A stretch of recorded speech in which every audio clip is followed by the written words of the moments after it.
ಇದು ಭಟ್ಕಳದಲ್ಲೇ ನಡೀತಾ ಇರುವಂತಹ ಘಟನೆ. ಆದರೆ ಪರಿಸ್ಥಿತಿ ಅಂತೂ ಉದ್ವಿಗ್ನ ಆಗಿದೆ. ಆದರೆ ಇದೇ ಉತ್ತರ ಕನ್ನಡ ಜಿಲ್ಲೆಯ ಭಟ್ಕಳದಲ್ಲಿ ಮತ್ತೊಂದು ಘೋರ ದುರಂತವೊಂದು ನಡೆದು ಹೋಗಿದೆ. ಕಪ್ಪೆ ಚಿಪ್ಪು ಹುಡುಕಲು ನದಿಗೆ ಇಳಿದಿದ್ದ 11 ಮಂದಿ ಜಲ ಸಮಾಧಿಯಾಗಿದ್ದಾರೆ. ಈ ಘೋರ ದುರಂತ ಕರಾವಳಿ ಜನರನ್ನ ಬೆಚ್ಚಿ ಬೀಳಿಸಿದೆ. ಇವತ್ತು ಭಾನುವಾರ ಆಗಿದ್ದರಿಂದ ಉತ್ತರ ಕನ್ನಡ ಜಿಲ್ಲೆ ಶಿರಾಲಿಯ ಶಾರದಾ ಹೊಳೆ ಗ್ರಾಮದ ಒಂದೇ ಕುಟುಂಬದ 14 ಮಂದಿ ತಟ್ಟೆ ಹಕ್ಕಲು ನದಿಗೆ ಇಳಿದಿದ್ರು. 12 ಮಂದಿ ಹೆಂಗಸರಿದ್ರು, 2 ಗಂಡಸರಿದ್ರು. ಅರಬ್ಬಿ ಸಮುದ್ರ ಸೇರುವ ಅಳಿವೆ ಕೋಡಿಗೆ ಇಳಿದಿದ್ರು. ಆದರೆ ನೀರಿನ ಹರಿವು ದಿಢೀರ್ ಹೆಚ್ಚಾಗಿದ್ದರಿಂದ ಒಬ್ಬೊಬ್ಬರಂತೆ ನೀರಿನಲ್ಲಿ ಮುಳುಗಿ ಪ್ರಾಣ ಬಿಟ್ಟಿದ್ದಾರೆ. 14 ಮಂದಿಯಲ್ಲಿ 3 ಪ್ರಾಣಾಪಾಯದಿಂದ ಬಚಾವಾಗಿದ್ದು, ಉಳಿದವರು ಜಲ ಸಮಾಧಿಯಾಗಿದ್ದಾರೆ. ಕಪ್ಪೆ ಚಿಪ್ಪನ್ನು ಹಿಡಿಲಿಕ್ಕೆ ಬಂದಂಥ ಒಂದೇ ಕುಟುಂಬದ ಆಸುಪಾಸಿನವರು ಸುಮಾರು 13 ಜನ ಈ ದುರಂತದಲ್ಲಿ ಸಾವಿಗೀಡಾಗಿದ್ದಾರೆ. ಈಗಾಗಲೇ ಅವರು ಅವಾಗವಾಗ ಬಂದು ಮೋಸಕ್ಕಾಗಿ ಬಂದಂಥವರು ಬಂದು ಇಲ್ಲಿಂದ ಆ ಕಡೆ ನೀರಲ್ಲಿ ದಾಟಿ ವಾಪಸ್ ಬರುವಾಗ ಈ ದುರ್ಘಟನೆ ನಡೆದಿರುವಂಥದ್ದು. 11 ಜನ ಮೃತಪಟ್ಟಿದ್ದಾರೆ. ಅದು ಬಹಳ ದುಃಖದ ಸಂಗತಿ. ಈ ಸಂದರ್ಭದಲ್ಲಿ ನಾನು ರಾಜ್ಯ ಸರ್ಕಾರದಲ್ಲಿ ಹೆಚ್ಚಿನ ಒಂದು ಪರಿಹಾರ, ಹೆಚ್ಚು 25 ಲಕ್ಷಕ್ಕೂ ಹೆಚ್ಚಿನ ಪರಿಹಾರವನ್ನು ಅವರಿಗೆ ಒದಗಿಸಿಕೊಡ್ಬೇಕು. ಮತ್ತು ಬಹಳ ನೋವಿನ ಸಂಗತಿ. ಈ ನೋವನ್ನು ಭರಿಸಲಿಕ್ಕೆ ಅವರ ಕುಟುಂಬದವರಿಗೆ ಭಗವಂತ ಅವರಿಗೆ ನೋವನ್ನು ಭರಿಸುವಂತ ಶಕ್ತಿಯನ್ನು ಕೊಡ್ಲಿ ಅಂತ ಹೇಳ್ಕೊಂಡು ನಾನು ಪ್ರಾರ್ಥಿಸುತ್ತೇನೆ. ಈ ಮೃತಪಟ್ಟವರೆಲ್ಲರೂ 35ರಿಂದ 45 ವರ್ಷದ ಒಳಗಿನವರಾಗಿದ್ದಾರೆ.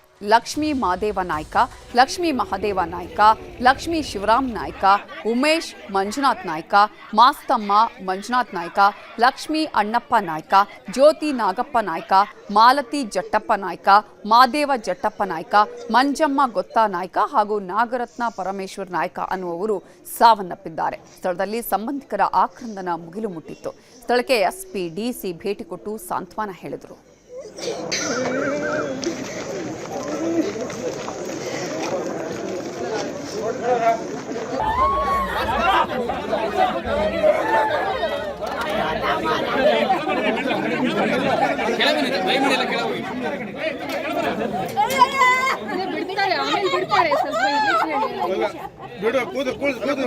ಇದು ಅಳವೆಕೋಡಿ ನದಿಯಲ್ಲಿ ತಟ್ಟಿ ಹಕ್ಲು ಗ್ರಾಮ ಹತ್ರ ಅಲ್ಲಿ ಚೆಪ್ಪೆಕಲ್ಲು ತೆಗೆಯೋದಕ್ಕೆ ಹೋಗಿರ್ತಾರೆ.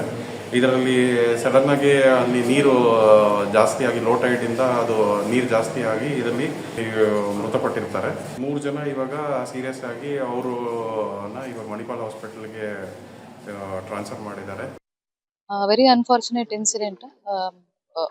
ಅಂದ್ರೆ ಮಳೆ ಪ್ರಮಾಣ ಕೂಡ ಜಾಸ್ತಿ ಇರಲಿಲ್ಲ. ಅವರು ಹೋದಾಗ ದಾರಿ ತಪ್ಪಿ ಒಂದು ಡೀಪರ್ ಲೊಕೇಶನ್ ಅಲ್ಲಿ ಸಿಕ್ಕಾಕೊಂಡಿದ್ದಾರೆ.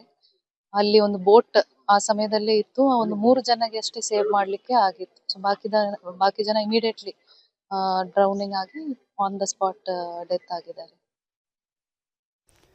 ಈ ದುರಂತ ನಡೆದಿದ್ದು ಹೇಗೆ ಅನ್ನೋದನ್ನ ನೋಡ್ತಾ ಹೋಗೋದಾದ್ರೆ, ಮಳೆಯಿಂದ ತಟ್ಟೆ ಹಕ್ಕಲು ನದಿ ತುಂಬಿ ಹರಿತಾ ಇತ್ತು. ಕಳೆದ 2 ದಿನಗಳಿಂದಲೂ ಕೂಡ ನಿರಂತರವಾಗಿ ಮಳೆ ಸುರಿದಿದೆ. ನೀರು ಹೆಚ್ಚಾಗಿದ್ರಿಂದ 14 ಜನ ಕೂಡ ಅಲ್ಲಿ ಒಟ್ಟಿಗೆ ನದಿಗೆ ಇಳಿದಿದ್ರು. ಒಬ್ಬರ ಕೈಯನ್ನ ಒಬ್ರು ಹಿಡಿದುಕೊಂಡು ನೀರಿಗೆ ಇಳಿದಿದ್ರು. ಕಪ್ಪೆ ಚಿಪ್ಪು ತೆಗೆಯುವಾಗಲೇ ನದಿಯಲ್ಲಿ ದಿಢೀರಂತ ನೀರು ಹೆಚ್ಚಳ ಆಗಿದೆ. ಅಳಿವೆ ಕೋಡಿ ಆಗಿದ್ರಿಂದ ಹೂಳು ಹೆಚ್ಚಾಗಿ ತುಂಬಿತ್ತಿದ್ರಲ್ಲಿ. ಹೊರಬರೋದಕ್ಕೆ ಆದಷ್ಟು ಪ್ರಯತ್ನ ಪಟ್ಟಿದ್ದಾರೆ, ಬಟ್ ಸಾಧ್ಯ ಆಗದೆ ನೀರಿನಲ್ಲೇ ಮುಳುಗಿ 11 ಮಂದಿ ಸಾವನ್ನಪ್ಪಿದ್ದಾರೆ. ಆದರೆ 3 ರಕ್ಷಣೆಯಾಗಿದೆ. ಇನ್ನು ಉತ್ತರ ಕನ್ನಡದ ಈ ತಟ್ಟೆ ಹಕ್ಕಲು ದುರಂತದಲ್ಲಿ ಸಾವನ್ನಪ್ಪಿದವರಿಗೆ ಸಿಎಂ ಸಿದ್ದರಾಮಯ್ಯ ಹಾಗೂ ಡಿಸಿಎಂ ಡಿಕೆ ಶಿವಕುಮಾರ್ ಸಂತಾಪ ಸೂಚಿಸಿದ್ದಾರೆ. ಅಲ್ಲದೆ ಮೃತರ ಕುಟುಂಬಗಳಿಗೆ ತಲಾ 5 ಲಕ್ಷ ರೂಪಾಯಿ ಪರಿಹಾರವನ್ನ ಘೋಷಣೆ ಮಾಡಿದ್ದಾರೆ. ಉತ್ತರ ಕನ್ನಡ ಜಿಲ್ಲೆಯ ಭಟ್ಕಳ ಸಮೀಪದ ತಟ್ಟೆಹಕ್ಕಲು ಕಡಲ ತೀರದಲ್ಲಿ ಕಪ್ಪೆ ಚಿಪ್ಪು ತರಲು ಹೋದವರ ಪೈಕಿ ಒಂದೇ ಕುಟುಂಬದ 9 ಮಂದಿ ನೀರಿನಲ್ಲಿ ಮುಳುಗಿ ಸಾವಿಗೀಡಾದ ಸುದ್ದಿ ತಿಳಿದು ಸಂಕಟವಾಯಿತು. ಮೃತರ ಆತ್ಮಕ್ಕೆ ಚಿರಶಾಂತಿ ಸಿಗಲಿ ಎಂದು ಪ್ರಾರ್ಥಿಸುತ್ತೇನೆ. ಇದೊಂದು ಅತ್ಯಂತ ದುರದೃಷ್ಟಕರ ಮತ್ತು ನೋವಿನ ಘಟನೆ. ದುರಂತದಲ್ಲಿ ಮಡಿದವರ ಕುಟುಂಬಕ್ಕೆ ಮಾನವೀಯ ನೆಲೆಯಲ್ಲಿ ರಾಜ್ಯ ಸರ್ಕಾರದಿಂದ ತಲಾ 5 ಲಕ್ಷ ರೂಪಾಯಿ ಪರಿಹಾರ ನೀಡಲಾಗುವುದು. ಇನ್ನೂ ಕೆಲವರು ಈ ದುರ್ಘಟನೆಯಲ್ಲಿ ಕಾಣೆಯಾಗಿರುವ ಮಾಹಿತಿ ಇದ್ದು ಅವರಿಗಾಗಿ ತೀವ್ರ ಹುಡುಕಾಟ ನಡೆಸಲಾಗುತ್ತಿದೆ. ಕಾಣೆಯಾದವರು ಬದುಕಿ ಬಂದು ತಮ್ಮವರನ್ನ ಕೂಡಿಕೊಳ್ಳಲಿ ಎಂದು ನಾವೆಲ್ಲರೂ ದೇವರಲ್ಲಿ ಪ್ರಾರ್ಥಿಸೋಣ. ಪ್ರತಿಯೊಬ್ಬರಿಗೂ ಕೂಡ ಸತ್ತವರಿಗೆ 5 ಲಕ್ಷ ರೂಪಾಯಿ ಪರಿಹಾರ ಅಲ್ಲಿ ನಮ್ಮ ಮಕ್ಕಳ ವೈದ್ಯ ಫೋನ್ ಮಾಡಿದ್ದಾರೆ. 5 ಲಕ್ಷ ಕೊಡಿ, ಅನೌನ್ಸ್ ಮಾಡಿ ಅಂತ ಹೇಳಿದ್ದೀನಿ. ಮತ್ತೆ ಯಾರು ಇಂಜೂರ್ಡ್ ಆಗಿದ್ದಾರೆ ಪೂರ ಖರ್ಚು ಎಲ್ಲ ನಾವೇ ನೋಡ್ಕೋತೀವಿ ಅಂತ ಹೇಳಿದ್ದಾರೆ. ಅದಕ್ಕೇನು ಕ್ರಮ ಮಾಡಬೇಕು ಸರ್ಕಾರದ ವತಿಯಿಂದ ನಾವು ನಾವು ಮಾಡ್ತೇವೆ. ಅದಕ್ಕೆ ಈಗಾಗಲೇ ನಮ್ಮ ಡಿಸ್ಟ್ರಿಕ್ಟ್ ಮಿನಿಸ್ಟ್ರು ಮತ್ತು ಡಿಸ್ಟ್ರಿಕ್ಟ್ ಅಡ್ಮಿನಿಸ್ಟ್ರೇಷನ್ ಅದಕ್ಕೆಲ್ಲ ಕ್ರಮ ಕೈಗೊಂಡಿದೆ. ಸೊ ಆ ಕೆಲಸ ನಾವು ಮಾಡ್ತೇವೆ. ಉತ್ತರ ಕನ್ನಡದಲ್ಲಿ ಕಂಡು ಕೇಳರಿದ ರೀತಿಯಲ್ಲಿ ದುರಂತ ನಡೆದಿದ್ದು, ಒಂದು ರೀತಿಯಲ್ಲಿ ಯಾವತ್ತಿಗೂ ಕೂಡ ಇಂತಹ ಘಟನೆ ನಡೆದಿರಲಿಲ್ಲ. ಆದರೆ ಇವತ್ತಿನ ಈ ಒಂದು ದುರಂತ ಇದೆಯಲ್ಲ, ದೊಡ್ಡ ಮಟ್ಟದಲ್ಲಿ ಆ ಭಾಗದ ಜನರಿಗೆ ಶಾಕ್ ಕೂಡ ಉಂಟಾಗಿದೆ. ಅಷ್ಟು ಮಾತ್ರ ಅಲ್ಲ, ಮತ್ತೊಂದು ಕಡೆ ಈಗ ನಾವು ಗಮನಿಸ್ತಾ ಇರೋದು ಮಳೆಯಿಂದ ಕೂಡ ಸಾಕಷ್ಟು ಅನಾಹುತಗಳು ಆಗ್ತಾ ಇದೆ. ಕಂಡು ಕೇಳರಿಯದ ಬಿಸಿಲಿನಿಂದ ತತ್ತರಿಸಿರುವಂತಹ ಕರುನಾಡಲ್ಲಿ ಮುಂಗಾರು ಪೂರ್ವ ಮಳೆ ಅಬ್ಬರಿಸುತ್ತಿದೆ. ಬೀದರ್ನಿಂದ ಚಾಮರಾಜನಗರದವರೆಗೂ, ಕರಾವಳಿಯಿಂದ ಕೋಲಾರದವರೆಗೂ ಮಳೆರಾಯ ಅಬ್ಬರಿಸಿ ಬೊಬ್ಬಿಡ್ತಿದ್ದಾನೆ. ಈ ಮಳೆ ಕೆಲ ರೈತರಿಗೆ ಮುಂಗಾರು ಬಿತ್ತನೆಗೆ ಸಿದ್ಧತೆಗೆ ಅನುಕೂಲವಾಗಿದ್ರೆ, ಇನ್ನೂ ಕೆಲವು ರೈತರ ಕಣ್ಣಲ್ಲಿ ನೀರನ್ನ ತರಿಸ್ತಿದೆ.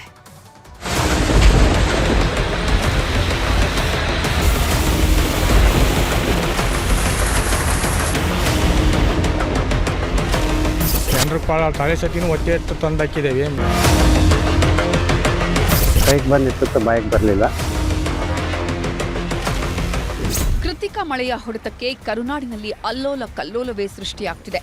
ರಣಮಳೆ ಆರ್ಭಟಕ್ಕೆ ಜನರ ಬದುಕು ನೀರಾಬಟ್ಟೆಯಾಗ್ತಿದ್ದು, ಬಂಗಾರದಂತಹ ಬೆಳೆಗಳೆಲ್ಲ ಸರ್ವನಾಶವಾಗ್ತಿವೆ. ಬೇಸಿಗೆ ಮಳೆ ಸೃಷ್ಟಿಸುತ್ತಿರೋ ಅವಾಂತರಗಳಿಗೆ ಜನ ಹೈರಾಣಾಗಿ ಹೋಗ್ತಿದ್ದಾರೆ. ಬೆಳಗಾವಿ ಜಿಲ್ಲೆಯಲ್ಲಿ ಮೇಲಿಂದ ಮೇಲೆ ಭಾರೀ ಮಳೆಯಾಗ್ತಿದೆ.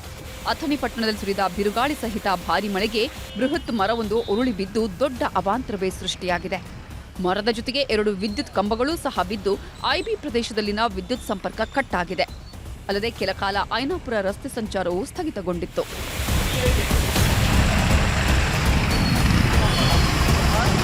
ನಿನ್ನೆ ಸುರಿದ ಧಾರಾಕಾರ ಮಳೆಗೆ ಧಾರವಾಡದ ಜನತಾನಗರದಲ್ಲಿ ಅವಾಂತರಗಳ ಸರಮಾಲೆಯೇ ಸೃಷ್ಟಿಯಾಗಿದೆ. ಮನೆಗಳಿಗೆ ನೀರು ನುಗ್ಗಿದೆ. ಪರಿಣಾಮ ರಾತ್ರಿ ಎಲ್ಲ ಜನ ಪರದಾಡಿದ್ದಾರೆ. ಸಮರ್ಪಕ ಚರಂಡಿ ವ್ಯವಸ್ಥೆ ಇಲ್ಲದ ಕಾರಣ ಇಂತಹ ಪರಿಸ್ಥಿತಿ ನಿರ್ಮಾಣವಾಗಿದೆ ಅಂತ ಸ್ಥಳೀಯರು ಆಕ್ರೋಶ ವ್ಯಕ್ತಪಡಿಸುತ್ತಿದ್ದಾರೆ.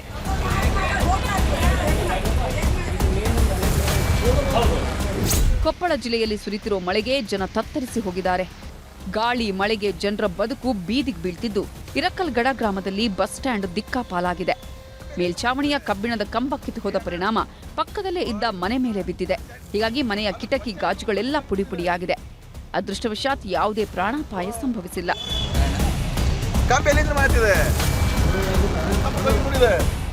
ಕೊಪ್ಪಳದಲ್ಲಿ ಬೀಳ್ತಿರೋ ಮಳೆ ಸಾವು ನೋವನ್ನ ಹೊತ್ತು ತರ್ತಿದೆ. ಭೀಮನೂರ ಬಳಿ ಜೋರು ಮಳೆಗೆ ಮರವೊಂದು ರಸ್ತೆಗೆ ಅಡ್ಡಲಾಗಿ ಬಿದ್ದಿತ್ತು.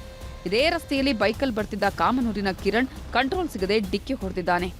ಇದರ ಪರಿಣಾಮ ಯುವಕ ಸ್ಥಳದಲ್ಲೇ ಸಾವನ್ನಪ್ಪಿದ್ದು, ಇನ್ನಿಬ್ಬರು ಗಂಭೀರವಾಗಿ ಗಾಯಗೊಂಡಿದ್ದಾರೆ.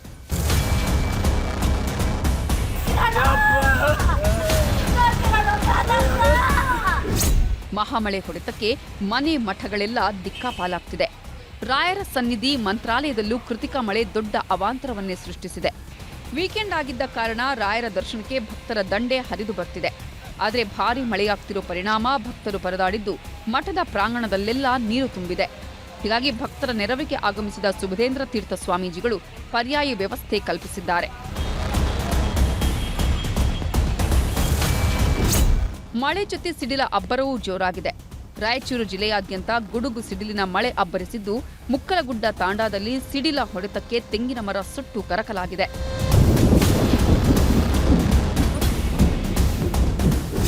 ರಾತ್ರಿ ಸುರಿದ ಮಳೆಗೆ ರಾಯಚೂರಿನ ಮಾವಿನಬಾವಿ ಗ್ರಾಮದಲ್ಲಿ ಮನೆಗಳಿಗೆ ಚರಂಡಿ ನೀರು ನುಗ್ಗಿದೆ. ಇದರಿಂದ ಇಡೀ ರಾತ್ರಿ ನಿವಾಸಿಗಳು ಜಾಗರಣೆ ಮಾಡಿದ್ರು. ಮನೆಗೆ ನುಗ್ಗಿದ್ದ ನೀರನ್ನ ಸ್ವಚ್ಛಗೊಳಿಸುವಷ್ಟರಲ್ಲಿ ಹೈರಾಣಾಗಿ ಹೋಗಿದ್ದಾರೆ.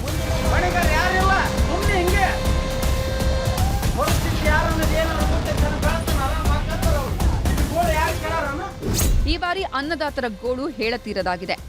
ಅಬ್ಬರಿಸ್ತಿರೋ ರಣಮಳೆಯಿಂದ ಬೆಳೆಗಳೆಲ್ಲ ಸರ್ವನಾಶವಾಗ್ತಿವೆ. ರಾಯಚೂರಿನ ಲಿಂಗಸುಗೂರು ತಾಲೂಕಿನ ಪಿಕಳಿಹಾಳ ಗ್ರಾಮದಲ್ಲಿ ರೈತ ಬೆಳೆದಿದ್ದ ಪಪ್ಪಾಯ ನೆಲಕಚ್ಚಿ ಹೋಗಿದೆ. ನಿವೃತ್ತ ಅಧಿಕಾರಿ ಡಿಬಿ ಸೋಮನ ಮರಳಿ ಅನ್ನೋರು 8 ಎಕರೆಯಲ್ಲಿ ಪಪ್ಪಾಯಿ ಬೆಳೆ ಬೆಳೆದಿದ್ರು. ಇನ್ನೇನು ಪಪ್ಪಾಯ ಕಟಾವು ಮಾಡಬೇಕು ಅನ್ನೋ ಹೊತ್ತಲ್ಲಿ ಬರ ಸಿಡಿಲು ಬೆಳೆದಂತಾಗಿದೆ.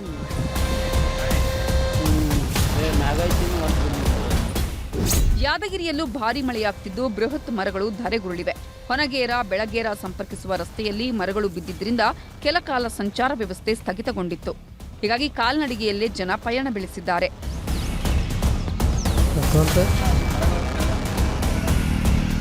ಕೃತಿಕಾ ಮಳೆ ಜನರಿಗೆ ಕನಸಲ್ಲೂ ಬೆಚ್ಚಿ ಬೀಳಿಸುತ್ತಿದೆ. ವಿಜಯನಗರದಾದ್ಯಂತ ಮಳೆರಾಯನ ಆರ್ಭಟ ಜೋರಾಗಿದ್ದು, ಹೊಸಪೇಟೆ ತಾಲೂಕಿನ ಧರ್ಮಸಾಗರ ಗ್ರಾಮದಲ್ಲಿ ಮನೆ ಗೋಡೆ ಒಂದು ಕುಸಿದು ಬಿದ್ದಿದೆ. ಇನ್ನೂ ಹಲವರ ಮನೆಗೆ ಮಳೆ ನೀರು ನುಗ್ಗಿದ್ದು ಬಿತ್ತನೆಗೆ ತಂದಿದ್ದ ಬೀಜಗಳೆಲ್ಲ ನೀರಿನಲ್ಲಿ ಕೊಚ್ಚಿ ಹೋಗಿವೆ.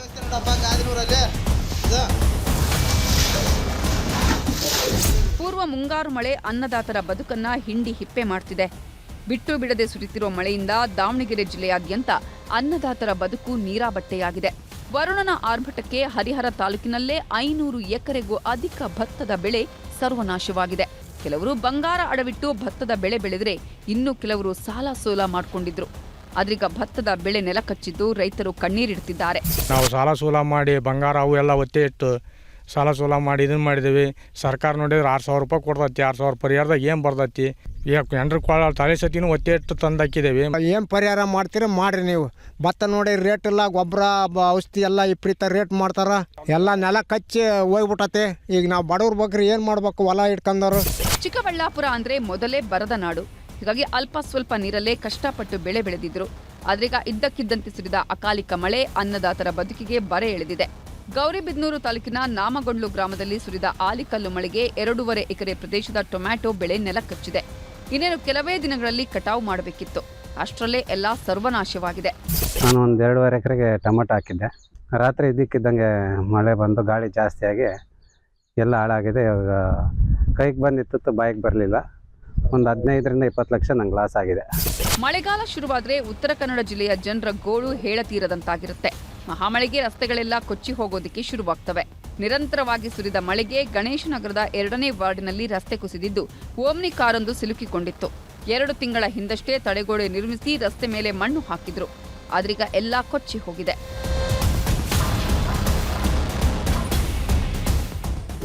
ಒಟ್ನಲ್ಲಿ ಕರುನಾಡಿನಲ್ಲಿ ಎದ್ದಿರೋ ಪೂರ್ವ ಮುಂಗಾರು ಮಾರುತಗಳು ರೈತರನ್ನ ತತ್ತರಿಸುವಂತೆ ಮಾಡುತ್ತಿರುವುದು ಸುಳ್ಳಲ್ಲ. Bureau report, news 18.